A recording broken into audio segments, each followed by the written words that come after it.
Hello मेरे प्यारे बच्चों, welcome back to my channel. मैं हूं खैरुल और आज हम लोग इस लेसन में rapid revision course for neat and JEE 2020 का जो मैग्नेटिक इफेक्ट्स ऑफ करंट है उसको डिस्कस करेंगे। इस मैग्नेटिक इफेक्ट्स ऑफ करंट को हम दो पार्ट में डिवाइड किए हैं। अभी Biot-Savart law, ampere circuit law वाला पार्ट हम लोग कर लेंगे और उसके बाद हम बोल सकते हैं जो मैग्नेटिक फोर्स के ऊपर क्वेश्चंस बनता है, तो उस पार्ट को हम लोग नेक्स्ट लेक्चर में शुरू करेंगे। तो जो आप इस चैप्टर से आप देख सकते हो, हर साल जेई, नीट या फिर आप स्टेट जो एंट्रेंस एग्जाम होता है, वो सारे एंट्रेंस एग्जाम में इस चैप्टर से हमेशा क्वेश्चन पूछा जाता है। तो इस चैप्टर जो है वो बहुत ही ज्यादा इंपॉर्टेंट है और आपको क्लास 12 में भी पढ़े हैं और बहुत बच्चे इसको आसान समझते हैं, लेकिन बहुत क्वेश्चंस ऐसा बनता है, थोड़ा डिफिकल्ट टाइप का बन जाता है, कॉन्सेप्चुअल क्वेश्चन बन सकता है यहाँ से। तो मेरे ख्याल से आप अगर एंड तक इस वीडियो को देखेंगे तो आपको बहुत अच्छे से समझ में आ जाएगा कौन कौन सा टॉपिक से आपको क्वेश्चन पूछा जाता है। ये सारे कॉन्सेप्ट इस वीडियो में आपको मिल जाएगा। एंड तक इस वीडियो को देखिएगा। JEE and NEET point of view से मैंने इस वीडियो को बनाया, सारे कॉन्सेप्ट आपको मिलने वाला है ना। अगर प्रीवियस लेक्चर सब रैपिड रिवीजन कोर्स का देखना चाहते हो तो आई बटन क्लिक करके उसको देख सकते हो। अब वीडियो पसंद आ जाए तो आप लाइक करिएगा, शेयर करिए अपने दोस्तों के साथ एंड सब्सक्राइब करने ना भूलिएगा। तो चलिए शुरू करते हैं।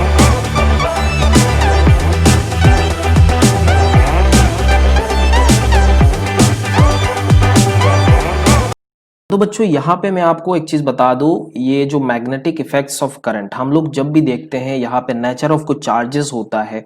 जैसे मैंने यहाँ पे लिखा है, स्टैटिक चार्ज हो गया, मूविंग चार्ज हो गया और फिर करंट कैरिंग कंडक्टर हो गया।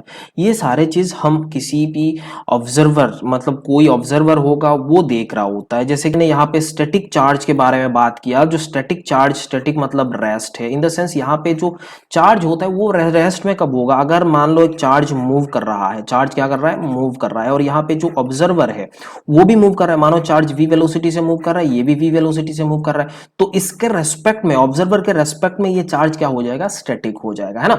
तो ऐसे हम लोग देखने वाले हैं यहाँ पे। तो स्टैटिक जो चार्ज है, यहाँ पे नेचर ऑफ चार्जेस में पहला आता है स्टैटिक चार्ज। स्टैटिक चार्ज क्या करता है? कोई भी अगर एक चार्ज यहाँ पे है, मानो यहाँ पे है, तो उस सिचुएशन में ये इलेक्ट्रिक फील्ड क्या करता है? जनरेट करता है। ये क्या करता है? प्रोड्यूस करता है इलेक्ट्रिक फील्ड। अब ये इलेक्ट्रिक फील्ड एक्सर्ट करता है फोर्स ऑन दिस, मतलब वही चार्ज के ऊपर, है ना। तो ये चीज आपको थोड़ा ध्यान में रखना है। दूसरा आता है मूविंग चार्ज। जब मूविंग चार्ज हो रहा है, मूविंग चार्ज जैसे ओस्टेड प्रिंसिपल ने आपने पढ़ा था, तो आपने और भी थोड़ा बहुत बेसिक नॉलेज आपको पता है। तो मूविंग चार्ज के कारण मैग्नेटिक फील्ड जनरेट होता है और चार्ज है इसके कारण यहाँ पे इलेक्ट्रिक फील्ड भी जनरेट होता है। अब ये दोनों फील्ड क्या करता है? Both magnetic and electric field, both electric field and magnetic field दोनों क्या करते हैं? एक्सर्ट करते हैं फोर्स ऑन दिस जो चार्ज, मूविंग चार्जेस है ना।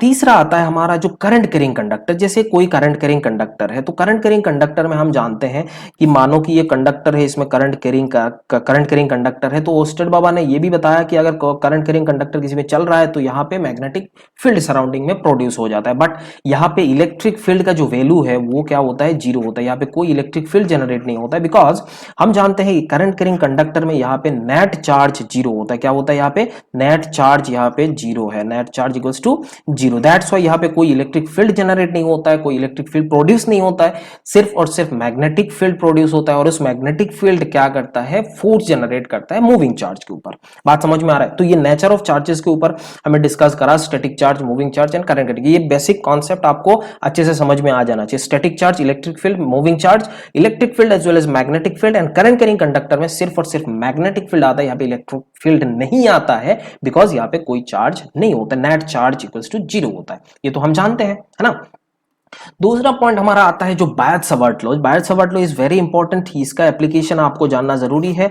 अब यहाँ पे मैं इक्वेशन को मैं डराइव नहीं करूंगा, क्योंकि ये हमारा रैपिड रिवीजन कोर्स है और जो भी लॉ होता है उसको आप याद हो जाना चाहिए आपको बहुत अच्छे से।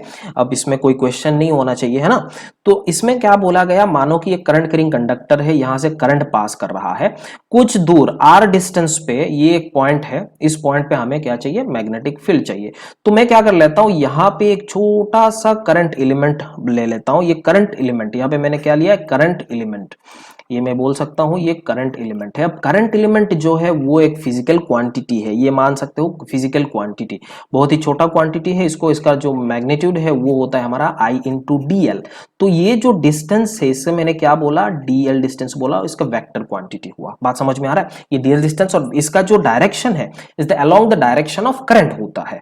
अब इस करंट एलिमेंट से हमें ये जो P पॉइंट है, ये P पॉइंट r दूरी पे है और ये जो पोजीशन वेक्टर है मैंने यहाँ पे बनाया जो ये r वेक्टर है। बात समझ में आ रहा है? तो अब यहाँ पे अगर देखोगे ये वाला रूल से आप देख सकते हो राइट हैंड थंब रूल से, क्योंकि हम लोग मैग्नेटिक फील्ड का जो डायरेक्शन हम निकालते हैं तो राइट हैंड थंब रूल, ये यहाँ पे मैंने कंडक्टर दिखाया, ये कंडक्टर है, यहाँ पे आप अपना राइट हैंड को ऐसे उंगलियों को कर्ल कर लो, जिस ऐसे आप थंब का डायरेक्शन आपको करंट का डायरेक्शन दिखा रहा है, thumb will show the direction of current, और आपने उंगली को जब कर्ल करोगे इसका मतलब यहाँ पे क्या हुआ, ये मैग्नेटिक फील्ड अगर राइट साइड में देखा जाए तो अंदर के डायरेक्शन पे है और लेफ्ट साइड में देखा जाए तो बाहर की ओर, मतलब अंदर के डायरेक्शन ये बाहर राइट हैंड साइड में इनवर्ड हो रहा है और लेफ्ट साइड में आउटवर्ड हो रहा है। तो ये डायरेक्शन आपको अच्छे से समझ में आना चाहिए। तो वही सेम चीज हम यहां पे करेंगे। अगर इस वाले पॉइंट पे देखा जाए, इस वाले कंडक्टर पे देखा जाए, तो हमारा इस P पॉइंट पे जो मैग्नेटिक फील्ड का डायरेक्शन होगा वो अंदर के डायरेक्शन पे होगा। मेरे ख्याल से ये आपको समझ में आ गया है ना। तो अब जो वैल्यू है मैग्नेटिक फील्ड का, जो वैल्यू है dv equals to mu divided by 4 pi, ये करंट एलिमेंट का वैल्यू है into sine theta divided by r square होता है। अगर आपको टोटल चाहिए, बीपी कुछ टोटल चाहिए इस पॉइंट पे, तो आप निकाल सकते हो, उसको इंटीग्रेट करके ये निकाल जाएगा। बात समझ में आ रहा है? ये तो बेसिक नॉलेज है, ये आप जानते हो। आपको अगर मैग्नेटिक फील्ड का कुछ नहीं पता है लेकिन ये चीज आपको पता है। अगर इसको वेक्टोरियली देखा जाए, तो वेक्टोरियली देखा जाए इसका मतलब इसका डायरेक्शन अंदर के डायरेक्शन पे होना चाहिए, अंदर के डायरेक्शन पे होना है।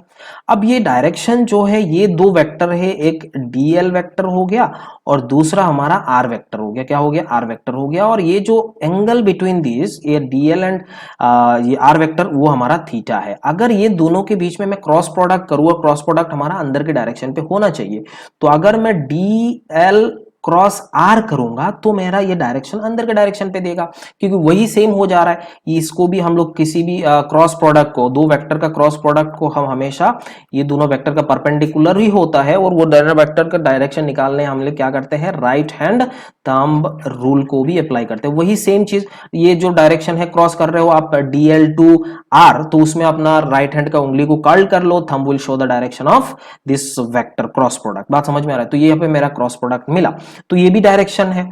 तो अगर क्रॉस प्रोडक्ट और ये बायट-सावर्ट लॉ का जो पहला जो हमने यहाँ पे डेरिवेशन करा, ये दोनों का डायरेक्शन सेम आना चाहिए। उस सिलसिले में हम यहाँ से लिख सकते हैं dv vector equals to mu not divided by 4 pi d, ये जो हमारा करंट एलिमेंट यहाँ से I हमारा कांस्टेंट है, इसको बाहर कर दिया, dl cross r divided by r cube. ये आपको थोड़ा ध्यान में रखना है। ये मैं इसीलिए ध्यान में रख रहा हूँ, कभी कभी क्वेश्चन पूछता है और नेक्स्ट स्लाइड में मैं आपको क्वेश्चन बताने वाला हूँ कैसा टाइप का क्वेश्चन पूछा जा सकता है, आपको कंफ्यूज बनाने के लिए, है ना। आपको कंफ्यूज करने के लिए ऐसा टाइप का क्वेश्चन पूछा भी जाता है। तो इसको मैं आप ही ले लेता हूं। अब जो डायरेक्शन ऑफ मैग्नेटिक फील्ड मैंने अभी बताया, राइट हैंड थंब रूल से हम इसको निकालते हैं, या फिर अब वेक्टर जो है वेक्टर का डायरेक्शन से हम निकाल सकते हैं ना। तो इतना जो बायट-सावर्ट लॉ है वो आपको समझ में आ गया। अभी देखते हैं थोड़ा उसका एप्लीकेशन में। देखो यहाँ पे मैंने बोला ये हमारा y एक्सिस हो गया, ये मेरा x एक्सिस हो गया, है ना। अब यहां से एक पॉइंट है जो O पॉइंट है। अब ये करंट एलिमेंट यहाँ पे आपको दिया हुआ है, dl का डायरेक्शन ये दिया हुआ है, यहाँ पे करंट एलिमेंट ही है। अब ये r वेक्टर है ना। तो मेरे को क्वेश्चन पूछा कि मैग्नेटिक फील्ड आपको निकालना है, वेक्टर मैग्नेटिक फील्ड निकालना है और वो एट पॉइंट O पे निकालना है, ये हमें वेक्टर फॉर्म में देना है। तो अब मेरे को बताओ, ये जो पोजीशन वेक्टर है आपका, ये एलिमेंट यहां पे है बट आपको निकालना है O पॉइंट पे, है ना। ये जो पोजीशन वेक्टर है वो आपको इस यहां पे दिख रहा है। तो जब आप इस वो पॉइंट पे देखोगे तो ये पोजीशन वेक्टर ऑपोजिट हो जाएगा। इसका मतलब ये वेक्टर जो है वो उल्टा हो जाएगा। हम बोल सकते हो minus r vector, negative vector of this r vector. बात समझ में आ रहा है? तो अगर इसको मैं लिखूंगा तो डायरेक्शन तो उल्टा हो गया। तो अब देखो इसमें अगर देखा जाए तो इसका जो डायरेक्शन होगा, अगर ये करंट एलिमेंट में मैं उंगली को कर्ल कर लूं तो मेरे को इधर क्या मिलेगा, इस डायरेक्शन पे मिलेगा, आउटवर्ड डायरेक्शन पे। इस डायरेक्शन पे आप थंब बना लो, लो जैसे मैंने यहाँ पे आपको बताया, यहाँ पे आप देख सकते हो ये थंब है, ये करंट एलिमेंट का डायरेक्शन है, ये मैं यहाँ पे अगर करंट एलिमेंट का डायरेक्शन मान लो तो लेफ्ट हैंड साइड में आपको दिख रहा है ये वाला, अगर राइट हैंड साइड में यहाँ पे कहीं पूछता मान लो तो उस सिचुएशन में हमारा होता इनवर्ड डायरेक्शन पे। तो ये आउटवर्ड डायरेक्शन पे हुआ है ना, तो उंगली यहाँ से अंदर जाके बाहर निकल रहा है, यहाँ पे बाहर निकल रहा है। तो अब देखो यहाँ पे ओ पॉइंट पे जो हमारा मैग्नेटिक फील्ड होता है वो क्या होता है, अब देख सकते हो इंटीग्रेशन तो वही लिखना है, म्यू यहाँ पे डीवीओ ऐसा लिख सकते हो, mu not divided by 4 pi i dl cross r vector, dl cross r vector divided by r vector. ये तो मेरा ओरिजिनल जो हमारा फॉर्मूला था पिछले स्लाइड में मैंने आपको बताया, बट यहाँ पे जो आर वेक्टर है वो इस डायरेक्शन वाला हम लेंगे, क्यों? क्योंकि ये पोजीशन वेक्टर का तो डायरेक्शन यहाँ पे p में उसका हेड है, बट हमारा जो इसमें पूछ रहा है ओ पॉइंट पे, तो उस सिचुएशन में इसका आर वेक्टर का जो हेड हो जाएगा वो कहां पर है, ओ पॉइंट पे है, तो इसीलिए हम यहाँ पे इधर लिखेंगे। बात समझ में आ रहा है, ये नेगेटिव आ रहा है, इतना आपको समझ में आया। अब अगर इसका देखा जाए, इसको अगर मैग्नीट्यूड, ये तो हमारा वेक्टर हो गया है ना, मैग्नीट्यूड ऑब्वियस बात है इसमें पॉजिटिव आएगा, अगर मैग्नीट्यूड देखा जाए तो अब इसमें देख सकते हो इसका अगर वेक्टर भी और अच्छे से लिखना चाहते हो तो आराम से देख लो, ये जो दोनों के बीच का जो डायरेक्शन है ये है, अगर अल्फा हो रहा है ये हो गया, ये आपका हो गया, ये वाला कितना बनेगा, देखो ये अगर अल्फा है तो ये भी अल्फा हो गया क्योंकि सिमिलर है ना। अब ये वाला हो जाएगा, ये डीएल एंड आर वेक्टर के बीच का जो एंगल है वो 90 माइनस अल्फा, तो अगर इसके क्रॉस प्रोडक्ट को हटा दोगे तो आप क्या लिख सकते हो, minus mu naught divided by 4 पाई, इसमें मैग्नीट्यूड लिख लेता हूं मैं, ये डी एल इंटू आर, और यहाँ पे साइन 90 माइनस अल्फा, क्योंकि दोनों के बीच का जो एंगल है वो sine 90 minus alpha divided by R cube आ रहा है।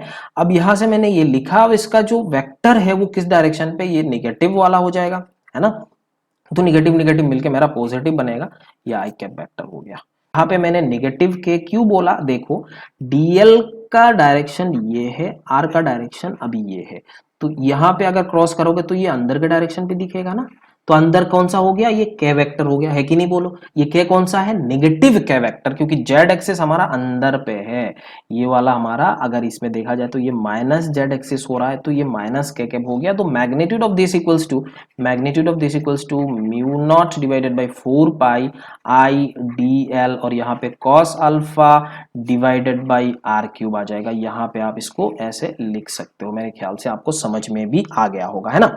तो अब यहाँ से इसमें देखो आराम से वेक्टर का जो भी प्रोडक्ट मैंने लिखा, ये माइनस मिलके दोनों क्या हो जाएंगे, पॉजिटिव हो जाएंगे आराम से, उसमें कोई शक वाली बात नहीं है, क्योंकि क्या कैप देख रहे हो यहाँ पे ये वाला डायरेक्शन हो रहा है तो ये पॉजिटिव होना ही है, तो यहाँ पे अल्टीमेटली जाके ये क्या बना, पॉजिटिव बना। बट हमने जो कैलकुलेट करा, हमने जैसे निकाला था इनिशियल सिचुएशन में, हमने आर को नेगेटिव मान के ही चला, इसीलिए मेरा इधर मैंने क्या बनाया था, यहाँ पे नेगेटिव बनाया था। बात समझ में आई।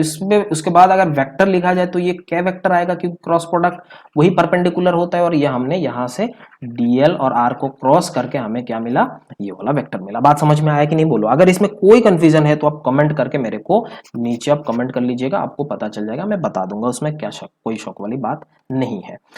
तो दूसरा हमारा जो पॉइंट है ये application of Biot Savart law type का ही है। यहाँ पे आप देख सकते हो वही another form of Biot Savart law भी ये बोल सकते हो आप, जैसे magnetic field due to moving charge. यहाँ पे मैंने क्या माना, एक मूविंग चार्ज यहाँ पे Q है जो पॉजिटिव चार्ज है, ये v वेलोसिटी से इस डायरेक्शन पे जा रहा है ना। अब ये पॉइंट मेरा P है, यहाँ पे मैग्नेटिक फील्ड मेरे को चाहिए और ये R वेक्टर आपको दिया हुआ है। तो इस सिचुएशन में हमें क्या करना चाहिए, इस सिचुएशन में हमको ऐसा चाहिए कि एक करंट एलिमेंट, जो इंस्टेंटेनियस करंट एलिमेंट, तो current element means what, Q into velocity. ये क्या हो रहा है, Q into velocity is the instantaneous current, या फिर आप इसको बोल सकते हो I इनटू DL, यही तो होता है I इनटू DL।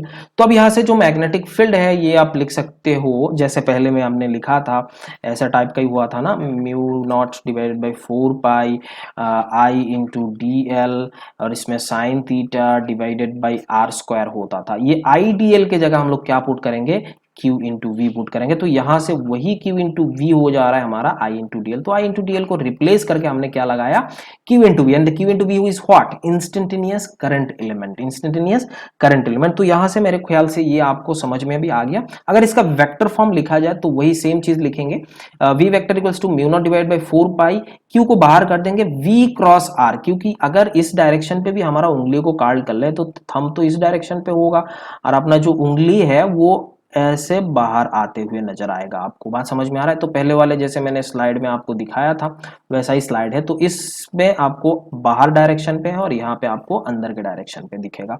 तो V क्रॉस R ये वाला हो गया आपका position vector, V cross R यहाँ पे भी शो कर रहा है अंदर के डायरेक्शन पे दोनों वेक्टर। और आपने जो अभी अभी राइट हैंड थंब रूल से ये दोनों करंट का डायरेक्शन या फिर वेलोसिटी के डायरेक्शन पे निकाला, तो इसमें ऐसे अंदर के डायरेक्शन पे, ये बाहर के डायरेक्शन पे, ये आपको शो करना चाहिए। वेक्टर क्रॉस प्रोडक्ट भी आप करोगे तब भी है। बात समझ में आ रहा है ना? ओके तो दूसरा देखते हैं यहाँ पे हमारा क्या आ रहा है। ये बहुत ही इंपॉर्टेंट टॉपिक है, हम जो मैग्नेटिक फील्ड पढ़ रहे हैं इसमें आपको हर साल क्वेश्चन पूछता है।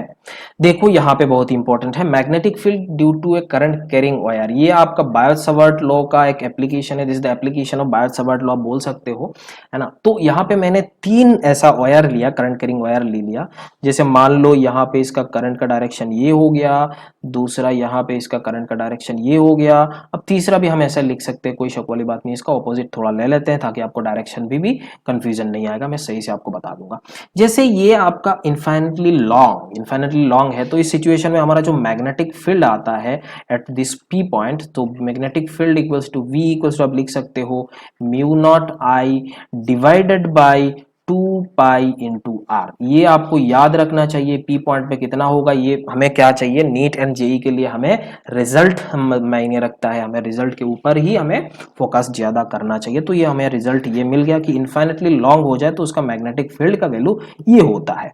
अब यहाँ पे ये तो हमारा इनफाइनेटली लॉन्ग वायर हो गया है ना, इनफाइनेट लॉन्ग वायर, या फिर आपको कभी कभी बोल सकता है कि वेरी लॉन्ग बोल सकता है ना। तो इस सिचुएशन में आपको ये ऐसा सोचना चाहिए, इनफाइनेट मतलब इनफाइनेट जो एक टर्म है वो एक्चुअल में एक रिलेटिव टर्म है। आपका हाथ भी इनफाइनेट हो सकता है, आपका हाथ जो है ना, छोटा सा हाथ है, वो भी इनफाइनेट हो सकता है। अगर इसके हाथ में मान लो ये आपका हाथ है, ये आपका हाथ का पाम हो गया, ये यहाँ पे एक अगर आप अपने एक एंट को रख दिया है ना, ऐसे एंड को रख दिया, तो ये एंड के कारण ये आपका हाथ भी इनफाइनेट हो जाएगा। तो दिस इज इनफाइनेट, जो डिस्टेंस है या इनफाइनेट लेंथ है वो एक रिलेटिव टर्म है। ये क्या है, एक रिलेटिव टर्म है। अगर बचपन में आपको मानो कि एक दीवार है, यहाँ पे मैं आपको बोल लेता हूं, मानो कि एक दीवार है, आपको आपका पैदा होने के बाद आपको वाल के साथ चिपका दिए, आपको वॉल के साथ चिपका दिया, बढ़ते आप बड़े होते गए तो आपको ऐसा नजर आएगा, तो आप ना ऊपर देख पा रहे हो ना नीचे की तरफ दिख पा रहे हो, उस इस डायरेक्शन पे, वॉल के डायरेक्शन पे आपका फेस को ऐसा लगा के किसी ने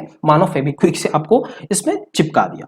अब चिपका दिया तो आपको क्या नजर आएगा कि ये वॉल साला इनफाइनेट है। बात समझ में, बहुत लंबा हो सकता है ना, मेरे को उधर नहीं दिख रहा है, नीचे भी नहीं दिख रहा है। तो इनफाइनेट जो लेंथ है वो एक रिलेटिव टर्म है। तो ये मैं आपको समझाने के लिए ये सारे मैंने बकवास किया था, है ना। दूसरा आता है सेमी इनफाइनेट। यहाँ पे क्या है, सेमी इनफाइनेट लॉन्ग वायर, मतलब इसका जो ये हमें इनफाइनेट वाला ये वाला टर्म करे उसका आधा है, उसका क्या है, आधा है। यहां से आप इसका नीचे वाला पोर्शन या ऊपर वाला पोर्शन को आप हटा दोगे तो अच्छा यहाँ पे मैंने इसका डायरेक्शन बोलना भूल गया, तो डायरेक्शन वही इस डायरेक्शन पे है, तो अपना उंगली को कर्ल करोगे तो इसका राइट हैंड साइड में आपको अंदर के डायरेक्शन पे नजर आएगा, दिस इज इनवर्ड डायरेक्शन, तो मैग्नेटिक फील्ड का direction will be inward. Okay, तो इस सेमीकंडक्टर ये जो सेमी इनफाइनेट है उसमें भी आपका डायरेक्शन क्या मिलेगा, इनवर्ड मिलेगा, but the magnitude of this magnetic field will be half of this infinite long infinite, जो भी आपने यहाँ पे पढ़ा था infinite magnetic field, infinitely long wire का जो भी होता है, तो हाफ यहाँ पे आप बोल सकते हो mu not I divided by 2 pi into r, that means you can write mu not I divided by 4 pi r. तो ये हो जाएगा आपका जो भी पी पॉइंट में सेमी इनफाइनेट के इस पॉइंट पे अगर देखा जाए तो इसका मैग्नेटिक फील्ड का वैल्यू इतना होता है ना। तो दूसरा यहाँ पे हम लोग देख रहे हैं ये फाइनिट लेंथ, ये क्या है हमारा फाइनिट लेंथ वायर। तो इस फाइनिट और लेंथ वायर पे यहाँ पे पी पॉइंट है, इसका direction of current this one, तो अगर इसका डायरेक्शन ऑफ करंट देखा जाए तो इधर में आपको क्या दिखेगा, अंदर नहीं, ये आउटवर्ड डायरेक्शन पे दिखेगा, क्योंकि करंट का डायरेक्शन उल्टा हो गया। जैसे मैंने आपको उधर बताया था, इस डायरेक्शन पे अपना थंब को इधर दिखाओगे तो आपको क्या मिलेगा, ऐसे करोगे तो आप अपने अपने उंगलियों को अभी कर्ल करके देख सकते हो, तो इसका direction will be this, outward direction मिलेगा, है ना। तो ये आउटवर्ड डायरेक्शन का magnetic field, the magnetic field, the value of this magnetic field will be what, this p point में क्या होगा, आप सिंपल है, आपको यही याद करना है, mu not I divided by 4 pi r into, यहां पे मैंने क्या लिखा, cos theta 1 plus cos theta 2, and theta 1 and theta 2 will be this. यहाँ पे आप देख सकते हो थीटा 1 ये हो गया आपका थीटा 2, बात समझ में आ रहा है। तो ये पॉइंट से, इस वाले पॉइंट से आपका इस पी पॉइंट का जो एंगल है उसे हम थीटा 1 बोल रहे हैं। यहाँ पे मानो इसका एंगल दिया हुआ है आपको, कोई भी एंगल दे दिया, मानो अल्फा दे दिया, तो ये थीटा वन का वैल्यू हो जाएगा 90 माइनस अल्फा, ये भी आपको सोचना है ना। तो ये इस हिसाब से आपको तो आप कर ही लोगे, उसमें कोई शक वाली बात नहीं है, मैं इसमें ऐसा कुछ नहीं कर रहा हूं। दूसरा, अगर इसी जो मैंने एक्सप्रेशन लिखा, इस एक्सप्रेशन को अगर थोड़ा मॉडिफाई करा जाए, जैसे सेमी इनफाइनाइट देखा जाए, इस सेमी इनफाइनाइट में हमारा थीटा का वैल्यू क्या बनेगा, थीटा का वैल्यू हो जाएगा 90 डिग्री, थीटा का वैल्यू क्या हो जाएगा 90 डिग्री, थीटा टू 90 डिग्री, इसका मतलब cos 90 विल बी 0। बात समझ में आ रहा है।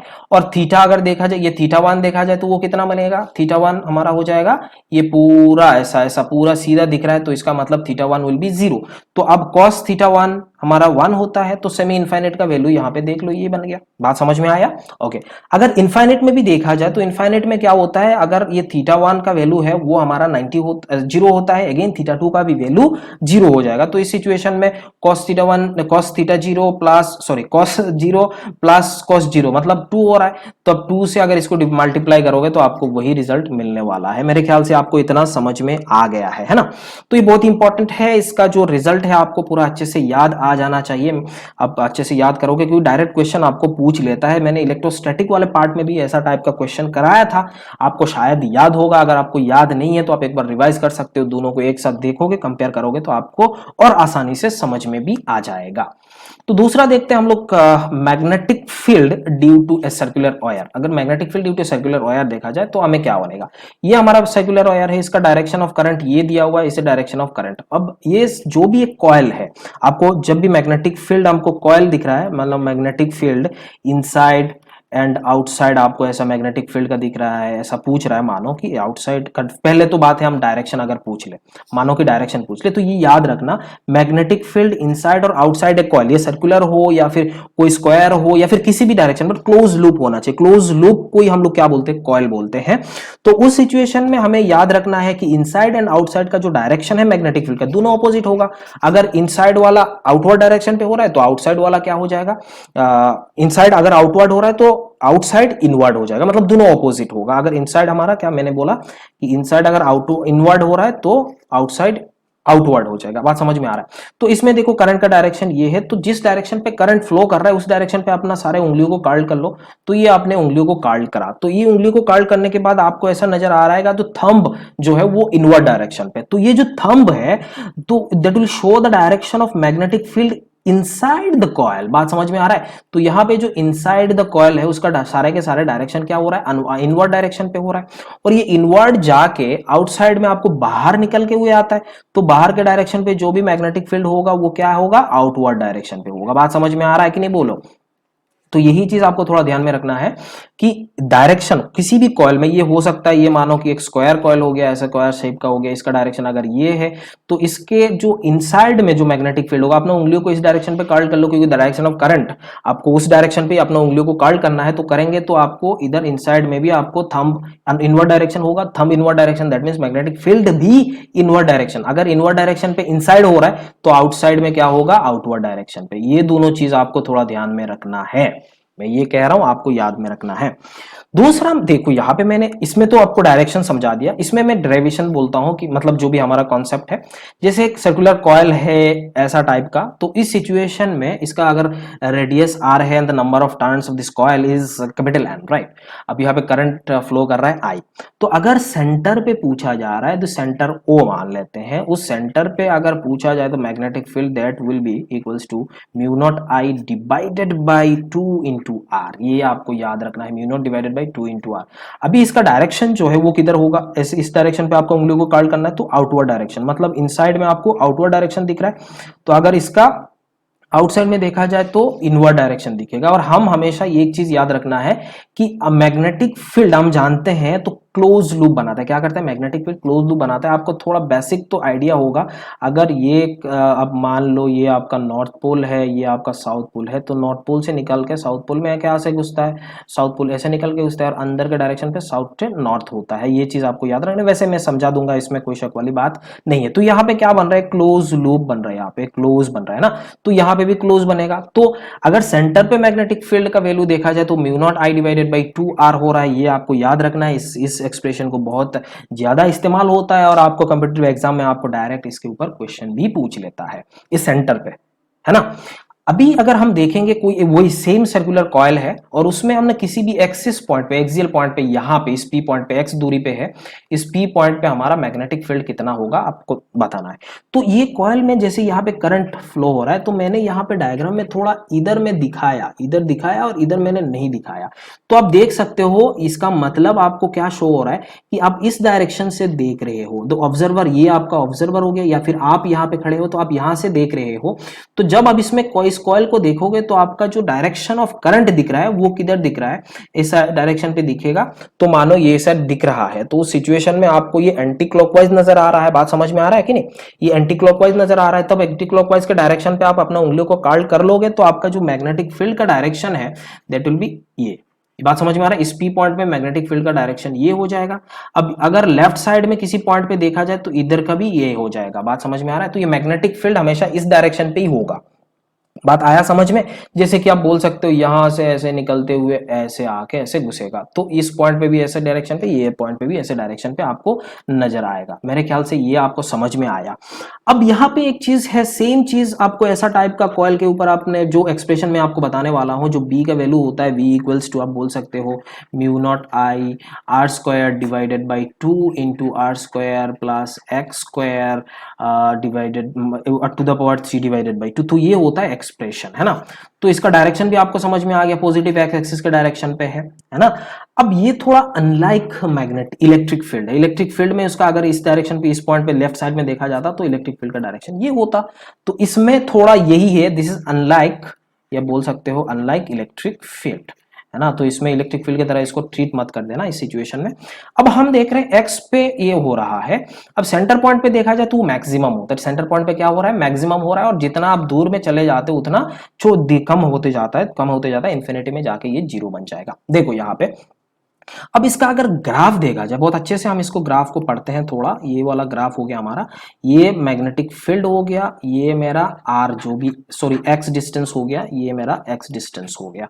अब अगर इसको देखा जाए तो यहाँ पे मैग्नेटिक फील्ड आपको यहाँ इस पॉइंट पे मैक्सिमम मिलेगा। जो भी मैक्सिमम होगा क्या होगा? Mu not I divided bye, आप बोल सकते हो 2 इंटू आर। तो सेंटर पे वही हो रहा है जैसे इस एक्सप्रेशन से मैंने इसको दिखाया। अब जितना यहां से आता है तो ऐसे धीरे धीरे धीरे धीरे डिक्रीज होके ऐसे निकल के हुए जाता है, इसमें भी ऐसे निकल के हुए जाता है। तो अब यहाँ पे एक पॉइंट आता है जिसको हम लोग इन्फ्लेक्शन पॉइंट बोलते हैं। Inflection point in the sense, यहाँ पे आप देख सकते हो, यहाँ पे आपको कन्वेक्स मिल रहा है। यहाँ पे आपको क्या मिल रहा है? कन्वेक्स शेप का नजर आ रहा है, और इस पॉइंट के बाद ऐसे आपको दिख रहा है कनकेव बन रहा है। तो यहाँ से कनकेव से कन्वेक्स, सॉरी कन्वेक्स से कनकेव बन रहा है। तो इस बीच में एक पॉइंट है कन्वेक्स जहां पे खत्म हो रहा है और कनकेव जहां से शुरुआत हो रहा है। तो ये पॉइंट हमारा r divided by 2, the value of x equals to r divided by 2 होगा। जब आप लेफ्ट साइड बोलो या फिर राइट साइड बोलो, दोनों में वही सेम वैल्यू होता है। तो इस सिचुएशन में ये इसी पॉइंट को हम लोग क्या बोलते हैं? Inflection point. क्या बोलते हैं इसको? इन्फ्लेक्शन पॉइंट ऑफ इन्फ्लेक्शन, या ऐसा कुछ बोलते हैं। तो ये चीज आपको थोड़ा ध्यान में रखना है। जैसे इलेक्ट्रिक फील्ड में क्या होता था कि मैग्नेटिक जो इलेक्ट्रिक फील्ड है मैक्सिमम होता था r डिवाइडेड बाई रूट 2 पे, है ना?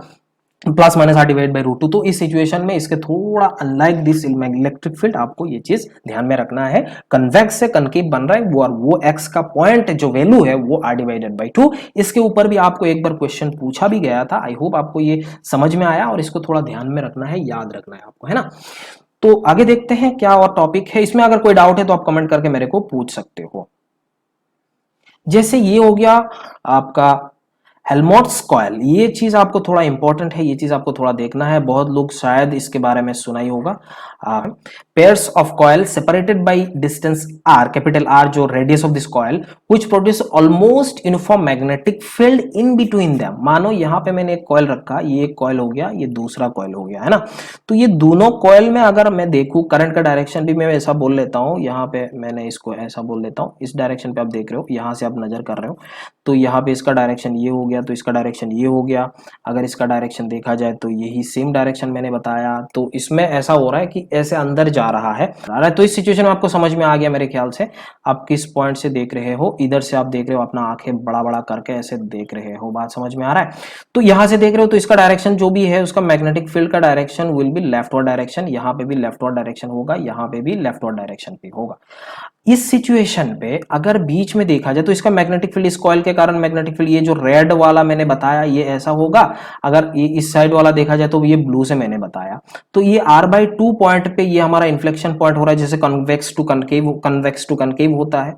अब इस पॉइंट पे देखा जाए, इसमें जितना इधर ऐसा है इसमें भी उतना ही है, तो लगभग आप बोल सकते हो कि इस पॉइंट पे क्या हो रहा है। मानो जैसे मैंने यहाँ पे बताता हूँ, ये वाला डिस्टेंस और यहाँ पे ये वाला डिस्टेंस, तो ये आप देख सकते हो जो एनर्जी का ग्राफ है ऐसा टाइप का हो रहा है। तो इस वाले पॉइंट पे यहां से ये दोनों के बीच का जो डिस्टेंस है उस पे आपको मैग्नेटिक फील्ड जो है वो क्या मिलेगा, यूनिफॉर्म मैग्नेटिक फील्ड नजर आएगा टाइप का। ये इतना आप ऐसा इतना घट रहा है इससे, और ये वाला दूसरा राइट साइड वाला ग्राफ इसको इतना ऊपर चढ़ा रहा है। तो दैट मीन्स यहाँ पे बोल सकते हो ये लाइकली आपको क्या मिल रहा है, यूनिफॉर्म मैग्नेटिक फील्ड नजर आ रहा है। तो इस सिचुएशन को, इस कॉइल को ही हम लोग क्या बोलते हैं, हेल्महोल्ट्ज कॉइल बोलते हैं ना।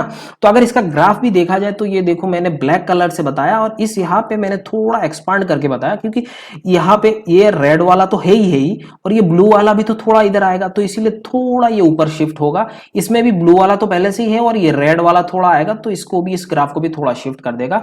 तो लाइक आप ऐसा बोल सकते हो कि इसका जो भी दो कॉइल है, ये दोनों कॉइल के बीच में ऐसा यूनिफॉर्म है और उसके बाद ऐसा होके नजर जा रहा है और ऐसा होके नजर आ रहा है। तो यही हो जा रहा है हेल्महोल्ट्ज जो भी कॉइल है उसमें। आप देख सकते हो इसका ग्राफ ये है, आपको कभी कभी पूछ सकता है ना। तो ये चीज आपको ध्यान में रखना है। अगर मैं यूनिफॉर्म मैग्नेटिक फील्ड आपको बताना है तो इस यूनिफॉर्म मैग्नेटिक फील्ड का वैल्यू जो है वो आपको होता है 8/5 √5 μ0 I into n divided by r। n मतलब आपका जो भी नंबर ऑफ टर्न्स होता है।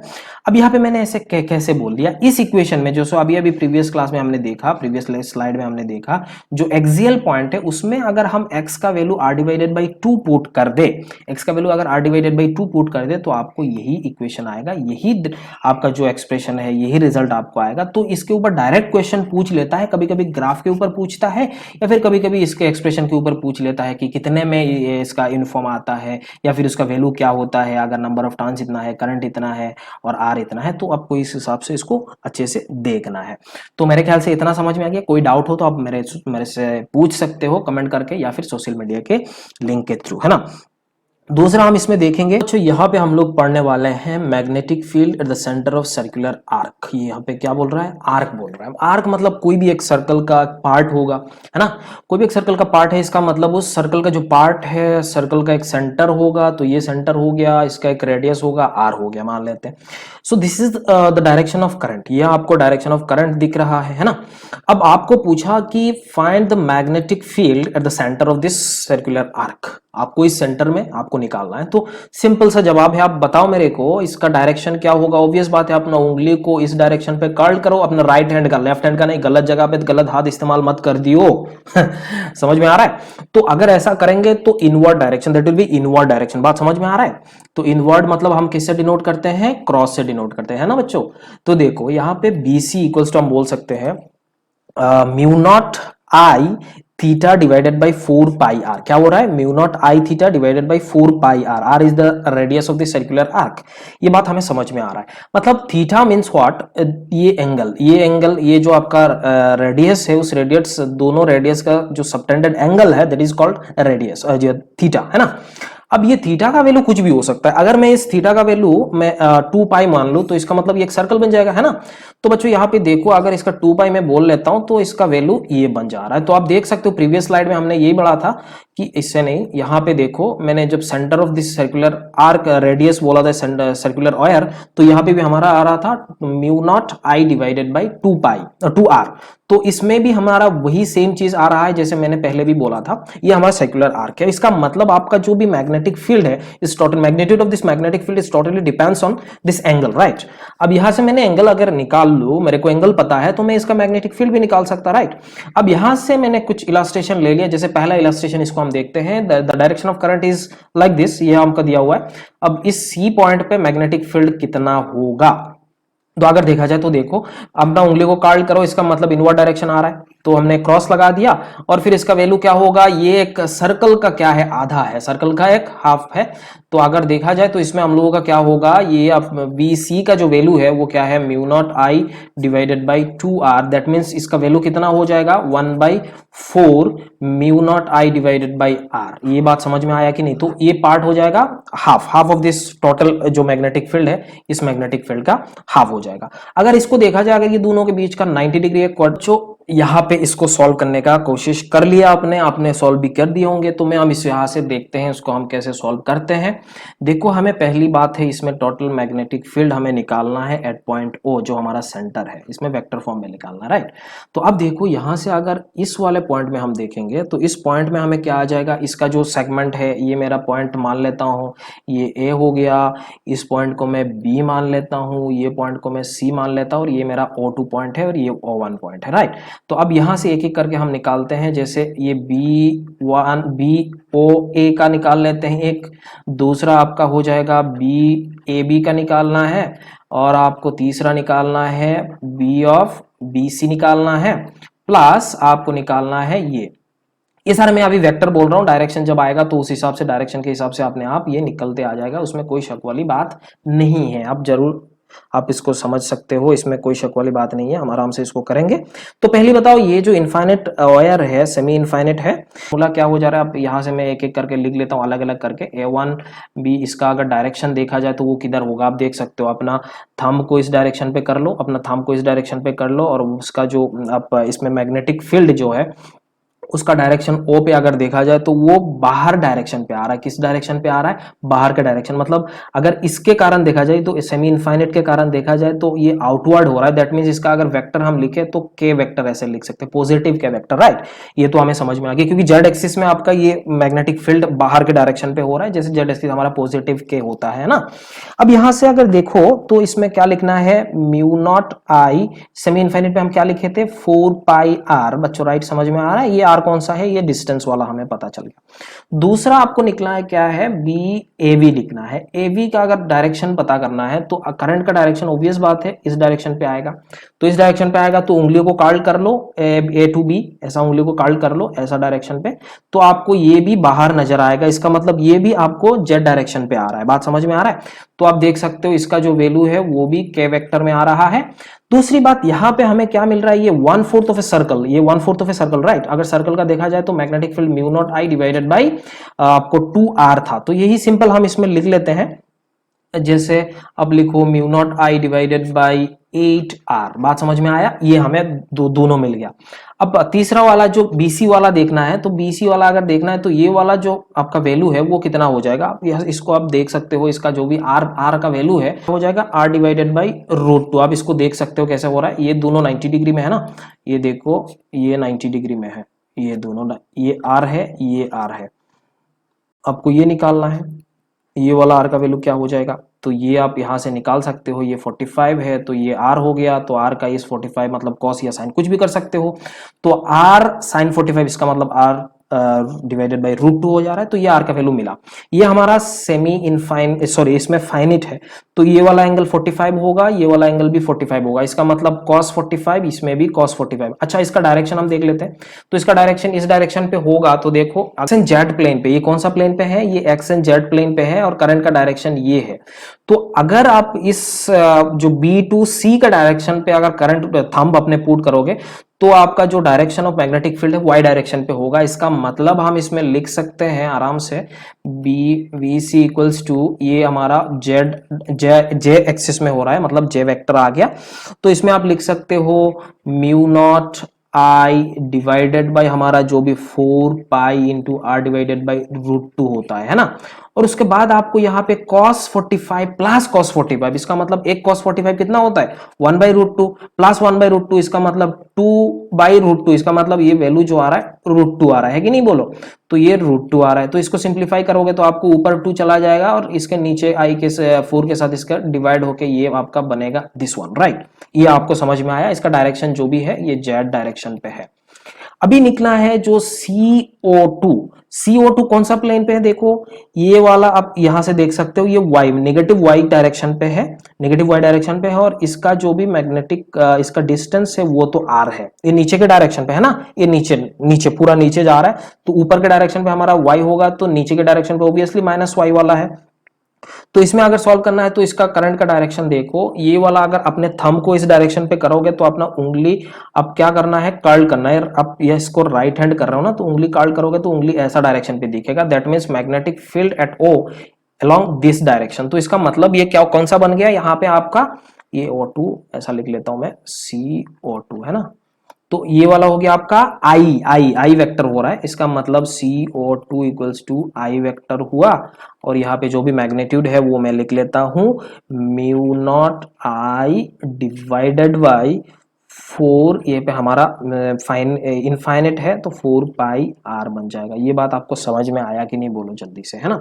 ये आपको समझ में आ गया मेरे ख्याल से, इतने में कोई डाउट नहीं हुआ। अगर कोई डाउट है तो आप बोल सकते हो। अच्छा, यहाँ पे अभी क्या करना है, अब सबको प्लस कर देना है, क्योंकि यहाँ पे मैंने वेक्टर बना दिया, आप सबको प्लस कर लो, सबको ऐड कर लो, अपने आप आंसर मिल गया। तो सारे के सारे वैल्यू यहाँ पे पुट करना है, बस वही करना है। ये हमारा 3 डायमेंशनल वायर सेगमेंट हो गया। और एक क्वेश्चन करते हैं, वो बहुत ही ज्यादा इंपॉर्टेंट है, ये भी इंपॉर्टेंट है, बहुत इंपॉर्टेंट है। ऐसा टाइप का क्वेश्चन अगर आपको समझ में आ गया तो बहुत ही अच्छी बात है ना। तो ये दूसरा इलस्ट्रेशन है हमारा इसका, इसमें आर्क का। तो यहाँ पे देखो बच्चों, ये जो एक आर्क है, ये यहाँ पे हमारा क्या मिल रहा है, 3/4 पार्ट ऑफ ए सर्कल। तो इसका मतलब इसका मैग्नेटिक फील्ड भी हम 3/4 मल्टीप्लाइड बाई ये वाला जो भी होगा ये करेंगे। अब देखो इसका डायरेक्शन क्या होगा, करंट का डायरेक्शन इधर है, उंगली को कर्ल करो तो अंदर के डायरेक्शन पे हो रहा है, इसके लिए अंदर के डायरेक्शन पे है। इसका मतलब आप बोल सकते हो ये अंदर वाला है, इसमें अंदर वाला है, तो इसमें जो भी मैग्नेटिक फील्ड का वैल्यू आएगा वो कितना आएगा, ये सर्कुलर है ना। तो अब यहाँ पे इसको क्या लिख सकते हो, mu not I divided by 2r का ऐसा लिख सकते हैं। 2r मतलब ये हमारा a है। दूसरा अगर इसका डायरेक्शन देखा जाए तो ये वाला का डायरेक्शन अगर वही सेम करोगे तो ये भी अगेन इनवर्ड डायरेक्शन पे हो रहा है, तो ये भी हमारा इनवर्ड डायरेक्शन, बट ये हो गया हमारा 1/4 हो रहा है और ये हमारा 3/4 है ना। तो मैग्नेटिक फील्ड का जो मैग्नीट्यूड है वो लिखना है टोटल का, तो ये 2 इंटू बी हो रहा है। ये दोनों हमारा अंदर के डायरेक्शन पे, तो सीधा प्लस कर देंगे। बात बच्चों अभी तुम्हें कंफ्यूज हो सकते हो, ये वाला और ये वाला, तो देखो ये दोनों स्ट्रेट लाइन अगर देखा जाए तो ये दोनों स्ट्रेट लाइन ही आपका इस सेंटर से पास हो रहा है, तो मैग्नेटिक फील्ड यहाँ पे क्या होगा, 0 होगा ये दोनों के कारण, है ना। तो ये दोनों को प्लस कर लो, जो भी होगा ऐसा लिख सकते हो, 3/4 mu not I divided by 2a plus 1/4 mu not I divided by 2b। बस आंसर खत्म हो गया यहाँ से। ये बहुत ही आसान है ना, पहले वाला जो भी हमने वेक्टर फॉर्म में लिखा था इससे तो आसान था, आपको इतना समझ में आया। दूसरा देखते हैं, यहाँ पे आपको एक बहुत ही ज्यादा इंपॉर्टेंट है, ऐसा टाइप का क्वेश्चन आपको पूछता है, थोड़ा कॉन्सेप्चुअल है, ज्यादा कॉन्सेप्चुअल है ना। तो यहाँ पे जो पूछ रहा है वो क्या है, magnetic field due to current carrying strip. यहाँ पे क्या बोल रहा है, स्ट्रिप बोल रहा है, ये वायर नहीं बोला, ये बोला स्ट्रिप बोला, मतलब ये ऐसा सॉलिड टाइप का है और यहाँ से पूरा फैलते, करंट हर जगह पर है, यहाँ यहाँ यहाँ हर जगह पे करंट है। तो हमें करंट निकालना है, जो भी हम करंट यहाँ से निकाल सकते हैं, इसमें कोई शक वाली बात नहीं है। करंट इज डिस्ट्रीब्यूटेड आप बोल सकते हो, है ना। तो अब देखो यहाँ पे इसको निकालना है, इसका मतलब इस पी पॉइंट पे निकालना है। करंट इस डायरेक्शन पे जा रहा है तो मैग्नेटिक फील्ड इस साइड में क्या होगा, अगर अपना थंब को इस डायरेक्शन पे करोगे तो इनवर्ड डायरेक्शन, तो मैग्नेटिक फील्ड का डायरेक्शन अंदर के डायरेक्शन पे हो गया। इतना हमें समझ में आ गया, मैग्नेटिक फील्ड यहां पे निकालना है। ओके, अब मैं क्या कर सकता हूं, इस पॉइंट से x दूरी पे एक छोटा सा वायर ले लेता हूं, ये x दूरी पे, इस पी पॉइंट से x दूरी पे एक छोटा सा वायर ले लिया, है ना। और छोटा सा वायर में करंट का डायरेक्शन यही है, तो ये छोटा सा करंट, छोटा सा वायर मतलब छोटा सा करंट आएगा, और छोटा सा करंट कितना होएगा, I divided by b into dx, क्योंकि मैंने ये जो स्ट्रिप लिया था वो dx थिकनेस का लिया था। अभी मेरा ये टोटल करंट मिला इस छोटा सा वायर के लिए, बात समझ में आ रहा है, ये इनफाइनाइट स्ट्रिप है ना। तो इसमें अगर मैं छोटा सा वायर लिया तो छोटा सा करंट आया, और छोटा सा करंट के कारण क्या आ जाएगा, छोटा सा मैग्नेटिक फील्ड। बच्चों बात समझ में आ रहा है, ओके। तो यहां पे आपको देखना क्या है कि आपका जो मैग्नीट्यूड है, ये हमने लिखा था म्यू नॉट आई का वैल्यू यहाँ पे डी आई आएगा, डिवाइडेड बाई ये आपका 2 पाई इंटू कितना है, x है, क्योंकि ये आपका जो वायर है, वायर का डिस्टेंस यहाँ पे कितना है, x है। इतना हमें समझ में आया। अब यहाँ पे सारे के सारे वैल्यू पुट करना है, I divided by b into d x divided by 2 pi into x. आपको क्या करना है, अभी टोटल चाहिए, अगर टोटल चाहिए तो आप क्या करोगे, उसको इंटीग्रेट कर देने का है। इंटीग्रेट करेंगे तो क्या मिलेगा, ये जो कांस्टेंट टर्म है उसको बाहर कर देंगे, 2 पाई इंटू बी, और इंटीग्रेट करना है dx अपन x का। और ये लिमिट क्या होगा, कहां से, ये x का वैल्यू यहाँ पे आप देख सकते हो, यहां से हम क्या करना है, R2, ये वाला आपका R है, इधर से R2 R प्लस B है कि नहीं बोलो। तो इसका जो लिमिट होगा ये R2 to are plus B. तो ये तो हमारा नेचुरल लॉग हो जाता है mu not I divided by 2 pi b ln of, आप क्या बोल सकते हो, r plus b divided by r. That will be your answer. मेरे ख्याल से इतना समझ में आ गया। अगर इसका डायरेक्शन आप बोल सकते हो तो इनवर्ड डायरेक्शन, बस सिंपल है, इनवर्ड डायरेक्शन। इतना आपको समझ में आया, इस स्ट्रिप के कारण हमने निकाला है ना। अगर हमने कोई एक कैरिंग स्पाइरल के कारण निकालेंगे, क्योंकि स्पाइरल वाला भी प्रॉब्लम आपको पूछता है, इवन जेई में पूछता है, नीट में पूछता है, या फिर स्टेट इंजीनियरिंग एग्जाम या फिर मेडिकल एग्जाम अगर होता है तो उसमें हो जाता है। मतलब हर एक कॉम्पिटेटिव एग्जाम में ऐसा टाइप का क्वेश्चन आपको कॉमन मिलता है, मतलब ऐसा टाइप का क्वेश्चन आपको पूछ सकता है। तो आपका तैयारी भी ऐसे लेवल पे होना चाहिए। ऐसा नहीं कि ये सिर्फ जेई का बच्चों को ये करना है, हर बच्चे जो भी कॉम्पिटेटिव एग्जाम दे रहा है सबके लिए है ये, है ना। ओके तो इसमें देखो magnetic field due to a current carrying spiral, यहाँ पे स्पाइरल का करना है। तो स्पाइरल है, यहां से करंट का डायरेक्शन इधर डायरेक्शन पे दिया हुआ है और इसमें बाहर निकाल रहा है। जो आउटर है यहां तक आपका बी है, ये लेंथ बी है और ये लेंथ हमारा ए है। अब ये सेंटर पॉइंट ओ है। इतना समझ में आया। इसमें हम क्या मान रहे हैं कि नंबर ऑफ टर्न्स जो है आपका क्वेश्चन में दिया हुआ है, या फिर जो भी है नंबर ऑफ टर्न्स आपको दिया हुआ है, total number of turns equals to n, capital n, right. अभी आपको क्या करना है, देखो यहां पे तो करंट सेम है, करंट इसमें चेंज नहीं हो रहा है, बट यहां पे ये जो ए से बी तक, यहां से यहां तक जो नंबर ऑफ टर्न्स है वो हमारा इधर वेरी कर रहा है, राइट।